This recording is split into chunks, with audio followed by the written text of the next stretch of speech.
Hello friends, I am तमन्ना। आज हम हिंदी का चैप्टर क्लास 7th का मिठाई वाला चैप्टर 5 पढ़ेंगे। इसके पहले हमने चैप्टर 4 कठपुतली पढ़ लिया था। इसके क्वेश्चन आंसर भी कर लिए थे। कठपुतली की मैंने 2 बार क्वेश्चन आंसर्स की वीडियो बनाई है। एक में छोटे हैं, एक में बड़े हैं। जो भी आपको मतलब सही लगे आप वो लिख सकते हैं। मैंने 2 वीडियो बना दिया है। तो चलो हम इसको पढ़ना स्टार्ट करते हैं। सबसे पहले तो चलो पढ़ना स्टार्ट करते हैं। बहुत ही मीठे स्वर के साथ वह गलियों में घूमता हुआ कहता, बच्चों को बहलाने वाला खिलौने वाला। अब जो खिलौने वाला था वो हर गली गली में घूम के आवाज़ लगाता कि बच्चों को बहलाने वाला खिलौने वाला आ गया। इस अधूरे वाक्य को वह ऐसे विचित्र किंतु मदक मधुर ढंग से गाकर कहता कि सुनने वाले एक बार अस्थिर हो उठते। उसके स्नेह भी तक कंठ से फूटा हुआ गाना सुनकर निकट के मकानों में हलचल मच जाती। वो इस ढंग से उसको गाता कि जो आसपास के जो घर थे उनमें हलचल मच जाती। छोटे छोटे बच्चों को अपनी गोद में लिए युवतियां चौकों को उठाकर छज्जों पर नीचे झांकने लगती। जो वहाँ की जो भी हम कह सकते हैं युवतियाँ, लेडीज, आदमी जो भी थे वहाँ के, वह जो छज्जा होता है घर का वहाँ से झुककर देखने लगती। गलियों और उनके अंत्यों छोटे छोटे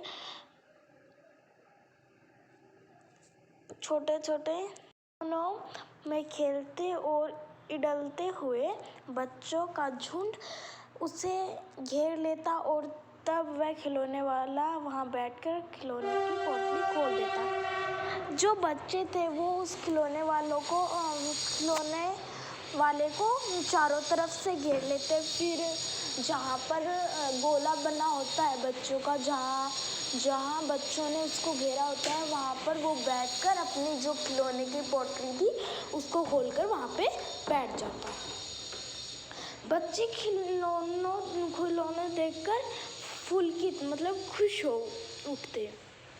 वह पैसे लेकर खिलौने का मोल भाव करने लगते, मतलब इनका दाम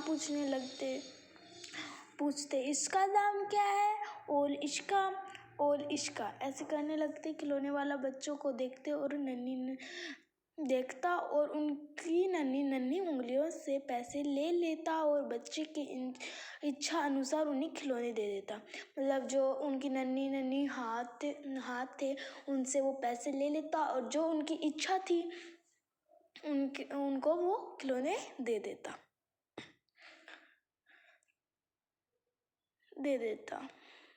खिलौने लेकर फिर बच्चे उछलने कूदने लगते और तब फिर खिलौने वाला उसी प्रकार अगर गाकर कहता, बच्चों को बहलाने वाला खिलौने वाला। वैसे ही वो बच्चे खिलौने लेकर उछलने कूदने लगते, खुश हो जाते। वैसे ही वो खिलौने वाला आगे बढ़ जाता और वैसे ही कहता है कि बच्चों को बहलाने वाला खिलौने वाला आ गया।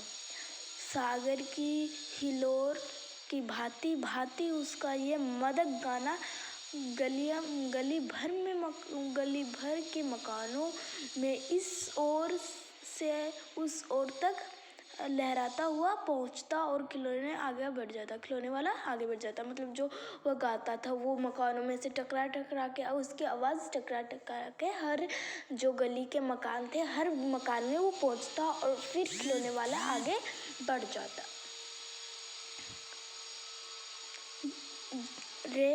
विजय बहादुर के बच्चे भी एक दिन खिलौने लेकर घर आए। वह 2 बच्चे थे, चुन्नू और मुन्नू चुन्नू जब खिलौने ले आए तो बोला, मेला गोला अच्छा छुंदल है, अच्छा छुंदल है। मतलब वो कहता है कि जो मेरा घोला है वो सुंदर है। मुन्नू बोला, ओल देख मेला केच्छा छुंदल है। वो भी कहने लगता कि मेरे वाला भी सुंदर है। वैसे हम नहीं कहते कि जो हमारा भाई बहन होता है उससे हम कहते हैं कि मेरे वाला सुंदर है, वैसे ही वो दोनों कहने लगे कि मेरा भी सुंदर है। दोनों अपने हाथी घोड़े लेकर घर भर में उछलने लगे। इन बच्चों की माँ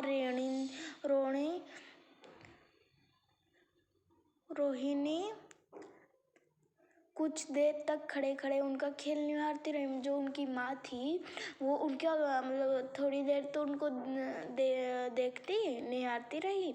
अंत में दोनों बच्चों को बोलकर उसने पूछा, अरे ओ चुन्नू मुन्नू, ये खिलौने तुमने कितने में लिए हैं?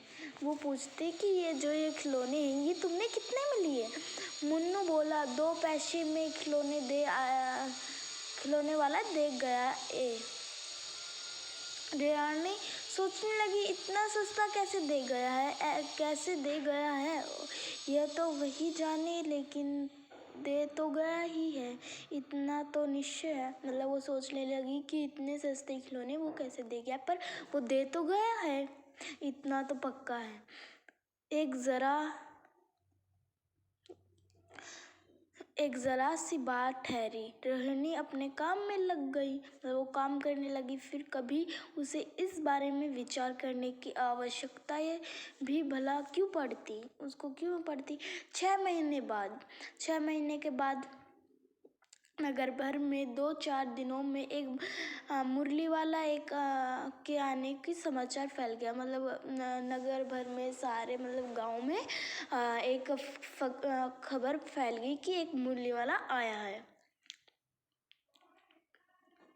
फैल गई। लोग कहने लगे, भाई वह मुरली बजाने में वह एक ही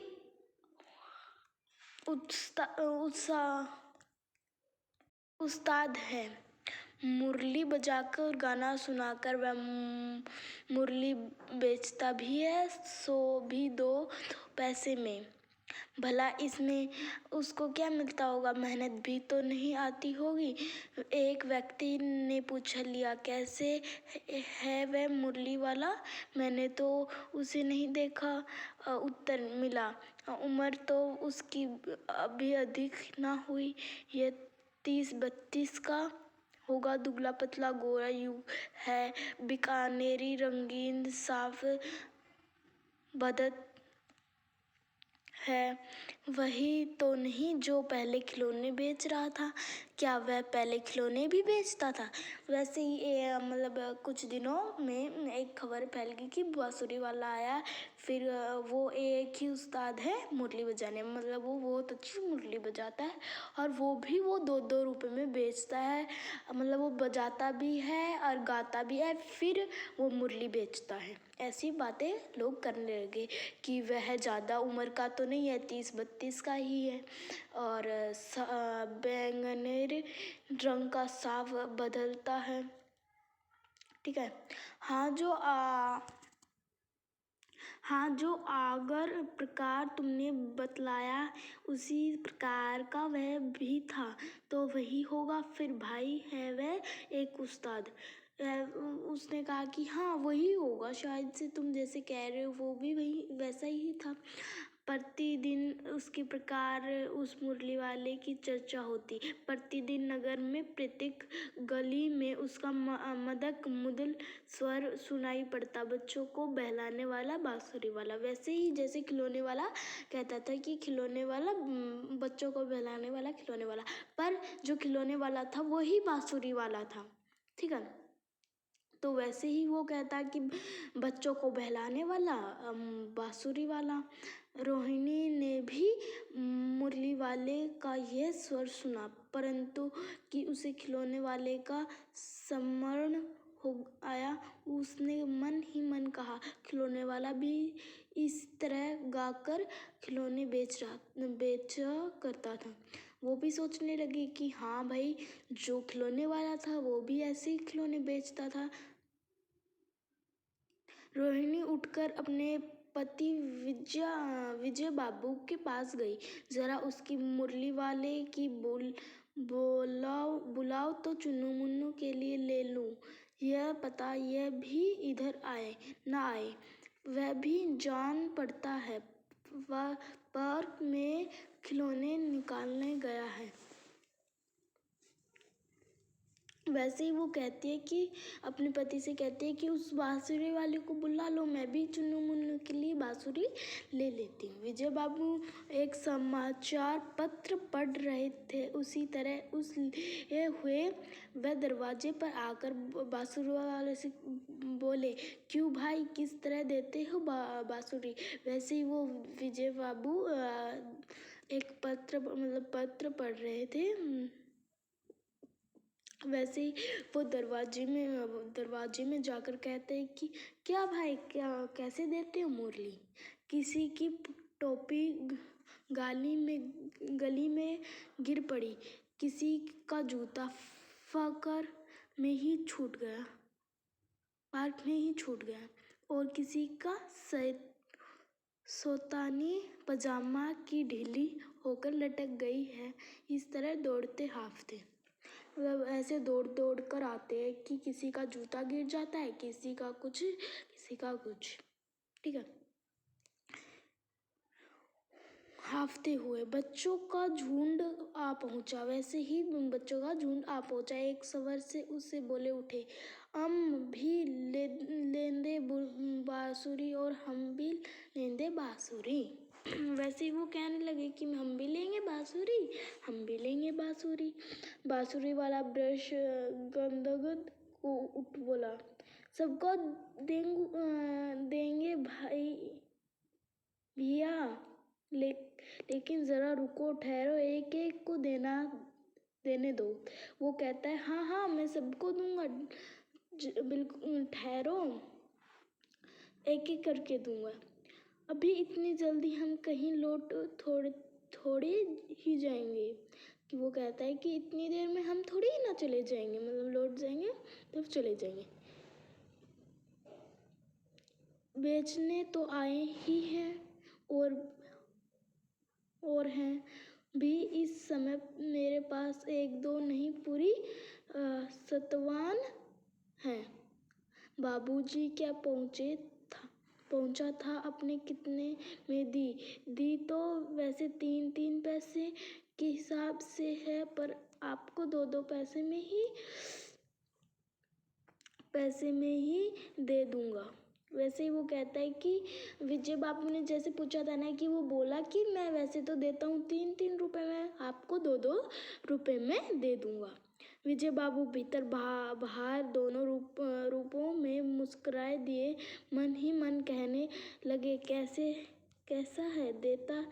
देता तो सभी इस भाव से है, पर मुझे पर लुटता सहना लाद रहा है।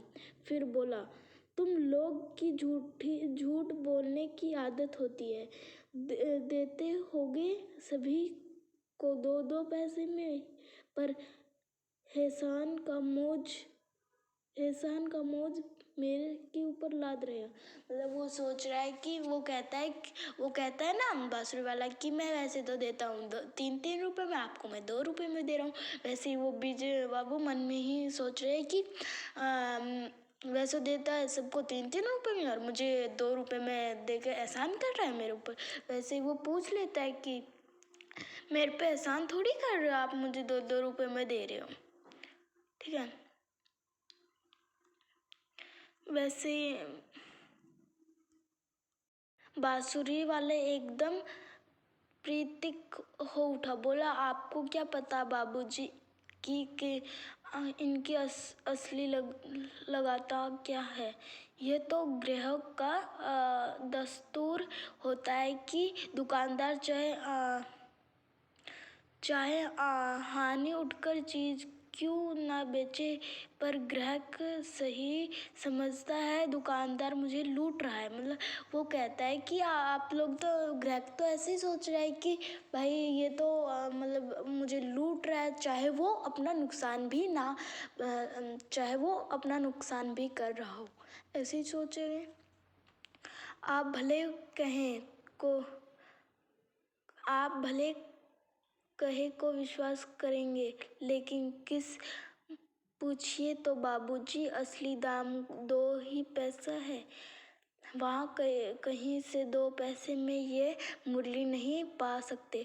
वो कहता है कि ये दाम में आपको कहीं भी मुरली और कहीं पर मुरली नहीं मिलेगा। मैंने तो पूरी 1000 बनवाई थी, तब मुझे इस भाव पड़ी है। विजय बाबू बोला, अच्छा, मुझे ज़्यादा वक्त नहीं, जल्दी जल्दी से 2 ठो निकाल दो। मतलब वो कहता है कि मुझे ज़्यादा वक्त नहीं, मेरे पास ज़्यादा वक्त नहीं है, आप जल्दी जल्दी मुझे दे दो। तो मुरली वाला लेकर विजय बाबू फिर मकान के भीतर पहुंचे गए। मुरली वाले देर तक उन बच्चों के झुंड में मुरली बजाता रहा। फिर वो मुरली बजाता रहा उनके बच्चों के झुंड में। उसके पास कई रंग की मुरलियाँ थी। बच्चों जो रंग पसंद करते, मुरली वाला उसके रंग की मुरली निकाल देता। जैसे बच्चों को रंग पसंद आते, हर रंग उसके पास था, जैसा रंग उसको पसंद आते वो उनको दे देता। यह बड़ी अच्छी मुरली है, तब यह ले लो बाबू। राजा बाबू, तुम्हें लायक तो बस यह है। हाँ भैया, तुमको वही देंगे, यह लो, तुम्हारे वैसे ना चाहिए। देखो अब वो मांग रहा है तो वो उसको दे देता है वैसे ही मुरली जैसी वो मांग रहा है। कितना रह गया अभी तो, ठीक है, 21। ये तो अभी बहुत ज़्यादा रहता है, ठीक है, तो हम इसको बाद यहाँ तक पूरा कर देते हैं। हमारा सेकंड पार्ट पूरा कर देते हैं, थर्ड हम नेक्स्ट वीडियो में पढ़ेंगे। अभी हम सारा पढ़ेंगे तो ज़्यादा लंबा वीडियो हो जाएगा और फिर ज़्यादा समझ में भी नहीं आएगा। तो ये पार्ट हम सेकंड वाला पूरा कर देते हैं, थर्ड हम बाद में पढ़ लेंगे। नारंगी रंग की अच्छा वही लो, ले आए वैसे पैसे ही। अच्छा, ये लो तुम्हारे लिए, मैंने पहले ही से ये निकाल रखी थी। तुमको पैसे नहीं मिले, तुम्हें अम्मा से ठीक तरह मांगे ना होंगे। धोती फाड़कर पैरों में लिटाकर अम्मा से पैसे मांगे जाते हैं। बाबू, हाँ फिर जाओ, आप अब की बार मिल जाएंगे। दो अन्नी है तो क्या कहूँ, यह लो पैसे वापस लो, ठीक हो गया ना हिसाब। मतलब वो कहता है कि नारंगी रंग की मैंने पहले से आपके लिए निकाल के रखी थी, पर वो कहता है कि मेरे पास तो पैसे नहीं है। फिर वो कहता है कि आपने अच्छी तरह से अपनी माँ से मांगे नहीं होंगे, ठीक है। फिर वो उसको पैसे दे देता है। मतलब वो कहता है कि अब अपना हिसाब ठीक हो गया है ना, हिसाब मिल गए पैसे। वो कहता है मिल गए पैसे, देखो मैंने तरकीब बताई। अच्छा, अब तो किसी को नहीं लेना है। अब वो कहता है कि अब तो किसी को नहीं लेना, सब ले चुके। तुम्हारी माँ के पास पैसे नहीं हैं। अच्छा, तुम भी यह लो। अच्छा, तो अब मैं चलता हूँ। इस तरह मुरली वाला फिर आगे बढ़ गया। मतलब वो कहता है कि एक बच्चा कहता है कि मेरी माँ ने तो मुझे पैसे दिए ही नहीं, फिर भी वो उसको दे देता है। तो इसी के साथ हमारी ये वीडियो ख़त्म होती है। अभी बहुत सारा मतलब कितने देख लेते एक बार, 3 4 5 कितना बचा है देखना। नेक्स्ट वीडियो में कर लेंगे हम इसको कंप्लीट, है ना। एक बार हम 3 वाला भी पढ़ ही लेते हैं, फिर ज़्यादा लंबी वीडियो हो जाएगी नेक्स्ट वाली। देखना कितना सारा है अभी ये ज़्यादा बड़ा चैप्टर है हमारे लिए, तो हम इसको बाद में पूरा कर लेंगे नेक्स्ट वीडियो में, ठीक है। तो थर्ड वाला हम पढ़ लें। आज अपने मकान में बैठी हुई रोहिणी बांसुरी वाले की सारी बातें सुनती रही। आज भी उसने अनुभव किया, बच्चों के साथ इतना प्यार से बातें करने वाला फेरी वाला पहले कभी नहीं आया। वो कहते हैं कि इतने प्यार से बच्चों से बातें करता है, इतना प्यार से बच्चों को बातें करता है, और ऐसा कभी कोई भी मतलब फेरी वाला गांव में नहीं आया। फिर वह सौदा भी कैसा सस्ते बेचता है। फिर वो कहता है कि सौदे जो मतलब सामान होता है वो कितना सस्ता बेचता है। भला आदमी जान पड़ता है, समय की बात है। जो बेचारा इस तरह मार मार फिरता है, पेट जो ना भरे सो थोड़ा। इस समय बांसुरी वाले का क्षीण स्वर दूसरी निकट की गलियों से सुनाई पड़ा, बच्चों को बहलाने वाला, खिलौने वाला। फिर निकट की गलियों से सुनाई पड़ा कि बच्चों को बहलाने वाला, मुरली वाला। रोहिणी इससे सुनकर मन ही मन कहने लगी, और स्वर कैसे मीठा है इसका। तो मतलब वो कहने लगी कि कितना मीठा स्वर में गाता है, कितना मीठा स्वर है इसका।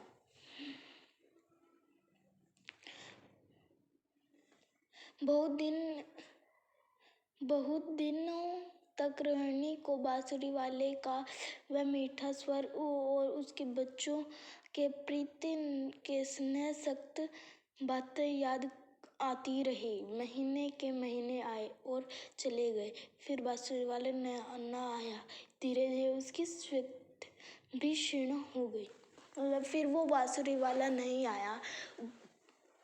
3 महीने बीत गए, फिर भी वो बांसुरी वाला नहीं आया। 8 मास बाद में 8 साल बाद, 8 मास मतलब 8 साल बाद सर्दियों के दिन थे। रोहिणी स्नान कर मकान के छत पर चढ़कर अनुफित केस सुखा रही थी, मतलब अपने बाल सुखा रही थी। इस समय नीचे की गलियों में सुनाई पड़ा, बच्चों को बहलाने वाला मिठाई वाला। अब वो मिठाई वाला बनकर आ गया। इस चैप्टर को हम पूरा कर सकते हैं तो कर ही देंगे आज, है ना, इसी वीडियो में। मिठाई वाले का स्वर उसका लिए विरचित था। झट से रोहिणी नीचे उतर आई। उस समय उसके पति मकान में नहीं थे। हाँ, उनकी वृद्ध दादी थी। रोहिणी उनके निकट आकर बोली, दादी, चुन्नू मुन्नू के लिए मिठाई लेनी है, जरा कमरे चलकर ठहरो, मैं उधर कैसे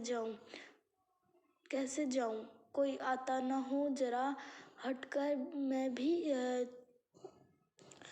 चिक की ओट में बैठी रहूं। वो नीचे उतर आई, मतलब वो आवाज़ सुनकर, जो मिठाई वाला आ गया, बच्चों को बहलाने वाला मिठाई वाला, वैसे ही जैसे खिलौने वाला और बांसुरी वाला कहता है, वैसे ही वो कहता है कि बच्चों को बहलाने वाला मिठाई वाला। वो स्वर सुन के रोहिणी नीचे आ जाती है, और फिर वो दादी से बोलती है कि वो चुन्नू मुन्नू के लिए मिठाई लेनी है। दादी उठकर कमरे में आकर बोली, ए मिठाई वाले, इधर आना। फिर वो कमरे में मतलब आकर बोली, हाँ मिठाई वाले, इधर आना। मिठाई वाला निकट आ गया, बोला, कितनी मिठाई दूँ माँ? ये नए तरह की मिठाइयाँ हैं, रंग बिरंगी, कुछ खट्टी कुछ मीठी, जायकेदार, बड़ी देर तक मुंह में टिकती है। नई तरह की मिठाइयाँ, रंग बिरंगी, खट्टी मीठी, और ये कई देर मुंह में रहती है, मतलब टिकती है, मतलब मुंह में रहती है, जल्दी नहीं घुलती, मतलब घुलती पिघलती, जो भी। बच्चे बड़े चाव से चूसते हैं। इन गुण से शिवी ये खांसी भी दूर करते हैं। ये खांसी भी दूर करते, कितनी दूर? चपटी गोल पहलेदार गोलियां हैं। पैसे की 16 देती हूँ। पैसे की 16 देते हैं। दादी बोली, 16 तो बहुत कम होती हैं, भला 25 दो देता। मिठाई ने दादी, अधिक नहीं दे सकता, इतना मैं भी देता हूँ। यह अब मैं मिठाई वाले नहीं देता हूँ, तुम्हें क्या खरे में अधिक ना दे सकूँ। रोहिणी दादी के पास ही थी, बोली, दादी फिर भी काफी सस्ता दे रहा है, 4 पैसे की ले लो, यह पैसे रहे। रोहिणी कहती है, हाँ ये सस्ता ही दे रहा है, 4 पैसे की ले लो। मिठाई वाला मिठाई गिनने लगा, तो 4 की दे दो। अच्छा 25 नहीं, सही 20 ही दो। अरे हाँ, मैं बूढ़ी हुई, मोल भाव अब मुझे ज्यादा करने आता भी नहीं। कहते हुए दादी ने पोपले मुंह में जरा सा घुसकाईट फूट निकाली। रोहिणी ने दादी से कहा, दादी, इसने पूछा, तुम इस शहर में और कभी भी आए थे या पहली बार आए हो? वो कहती है कि दादी ये पूछ रही है कि तुम पहली बार इस शहर में आए हो या पहली बार आए थे। ठीक है।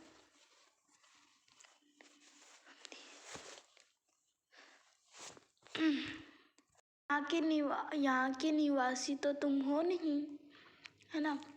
वो कहती कि हाँ तो तुम रहते नहीं हो, फिर तुम तो पहली बार आए हो, मतलब ये कहने लगी। दादी ने इस कथन को दोहराने की चेष्टा की ही थी कि मिठाई वाले ने उत्तर दिया, पहली बार नहीं, और भी कई बार आ चुका हूँ। रोहिणी चीख गई,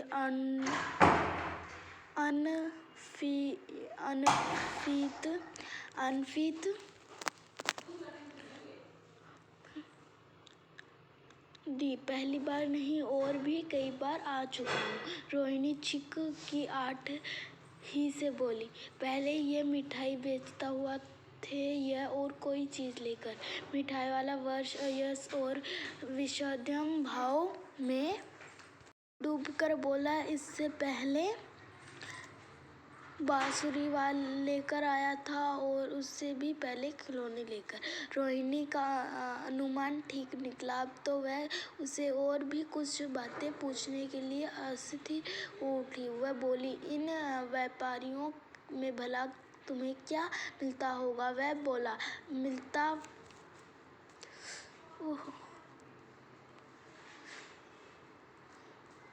सॉरी पीछे चले गए हम बहुत ज़्यादा।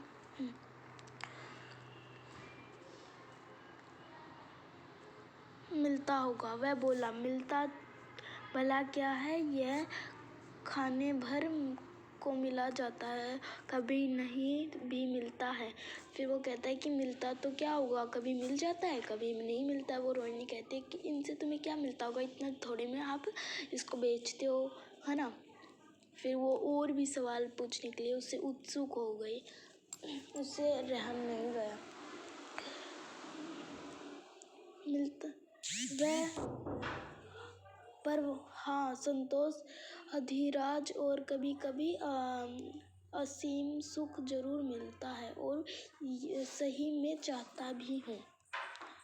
सो कैसे, वह भी बताओ, वह पृथ उन्हें बताओ कि क्यों सर्च करूँ? वो कहते हैं कि वह भला वह कैसे, तुम बताओ तो मुझे। उन्हें आप जाने भी दे, वो ऐसे कहने, उन्हें बात को सुनकर आपको दुख ही होगा। वो कहता है कि इन बातों को सुनकर आपको दुख ही होगा। जब इतना बताया है तो और भी बता दो, मैं बहुत उत्सुक हूँ, तुम्हारे हर्जा ना होगा, मिठाई में और भी ले लूँगी। अति से गंभीरता के साथ मिठाई वाले ने कहा, मैं भी अपने नगर का एक अतिविशिष्ट आदमी था। मतलब वो कहता है कि मैं भी अपने गांव का एक अतिष्ट आदमी था। मकान, प्रेस, गाड़ी, घोड़े, नौकर, चाकर सभी कुछ था।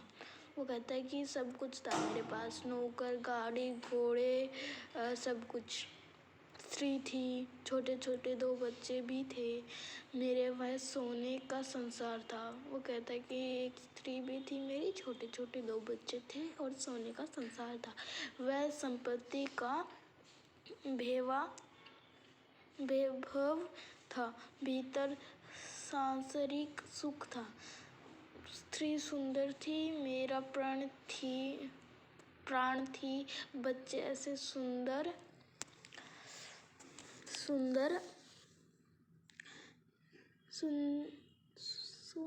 थे जैसे सोने के सजीव खिलौने। मतलब वो कहता है कि इतने सुंदर थे। मेरी स्त्री थी, वो भी सुंदर थी, और मेरे बच्चे भी बिल्कुल सुंदर थे। उनकी 8 खेलियों के मारे घर में कोलाहल मचा रहता था। समय की अतिविधत की लीला। अब कोई नहीं है। दादी प्राण नहीं निकाले, इसलिए अपने उन बच्चों की खोज में निकला हूँ।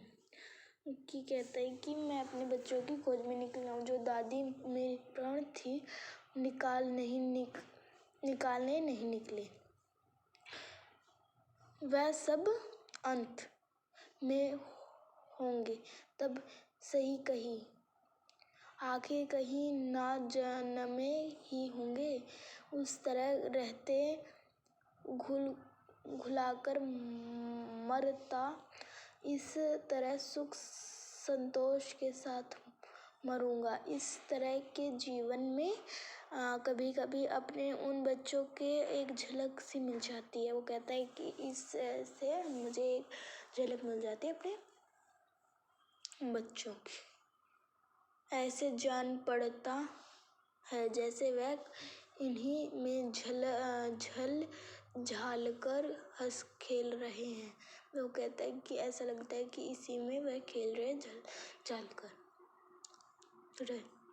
पैसे की कमाई थोड़ी ही है, आपकी दया से पैसे तो काफी हैं। जो नहीं है इस तरह उसकी को पा जाता हूँ। मतलब वो कहता है कि पैसे तो बहुत है, पर जो नहीं है उस आपकी दया से वो पा जाता हूँ। आपकी दया से पैसे तो बहुत है। रोहिणी ने अब मिठाई वाले की ओर देखा। उसकी आंखों आंसुओं से तर हैं। मिठाई के वाले की तरफ देखा और उसकी आंखों में आंसुओं से तर है। मतलब आंसू आ गए उसके आंख में। इस समय चुन्नू मुन्नू आ गए। रोहिणी से लिपटकर उसके आंचल पकड़कर बोले, अम्मा मिठाई। कहते कि अम्मा मिठाई। उसकी आंचल पकड़कर, मुझसे लो। यह कहकर तत्काल कागज की 2 पुड़ियों मिठाई से भरी मिठाई वाले ने चुन्नू मुन्नू को दे दी। मिठाई चुन्नू मुन्नू को दे दी, एक जो 2 थैली थी उनमें भरकर। रोहिणी के भीतर से पैसे फेंक दिए। मिठाई वाले ने पेटी उठाई और कहा, अब इस बार ये पैसे ना लूंगा। वो कहता है कि इस बार मैं पैसे नहीं लूंगा। दादी बोली, अरे अरे ना अपने पैसे ले जा भाई। वो कहते हैं कि ना भाई अपने पैसे तो ले जा। तब तक आगे फिर सुनाई पड़ी उसी प्रकार मुदल स्वर में बच्चे को बहलाने वाला मिठाई वाला। ऐसे ही आगे सुनाई पड़ा कि बच्चों को बहलाने वाला मिठाई वाला। इसी के साथ हमारा एक चैप्टर खत्म होता है। आज एक ही वीडियो में हमने खत्म कर दिया। आप राम से इसको देखेंगे तो आपका समझ में भी आ जाएगा। नेक्स्ट वीडियो में हम इसके क्वेश्चन आंसर देखेंगे। तो इसके साथ इसका कवि का नाम क्या है? भावती प्रसाद वाजपेयी।